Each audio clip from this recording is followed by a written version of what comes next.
রেজিস্ট্রেশনের ক্ষেত্রে প্রমাণ হিসাবে শুধু ক্রয়ের রসিদ এবং জাতীয় পরিচয়পত্র এনআইডি গ্রহণ করলেই যথেষ্ট হবে। নিজস্ব অর্থায়নে এনইআইআর বাস্তবায়ন, সরকারকে যথাযথ গবেষণা, বাস্তবায়ন যোগ্যতা যাচাই এবং স্টেক হোল্ডারদের পরামর্শের ভিত্তিতে নিজস্ব অর্থায়নে এনইআইআর সিস্টেম চালু করতে হবে।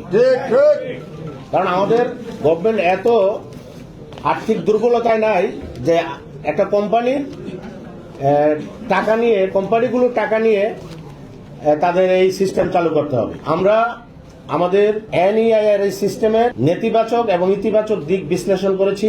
আমরা আশা করি আমাদের এই প্রস্তাবনাগুলো আপনারা বাংলাদেশ সরকার সহ সংশ্লিষ্ট সকল প্রতিষ্ঠানকে আপনারা অবহিত করবেন এবং আমাদের ন্যায্য দাবিগুলা বাস্তবায়ন করার সর্বোচ্চ সহযোগিতা করবেন।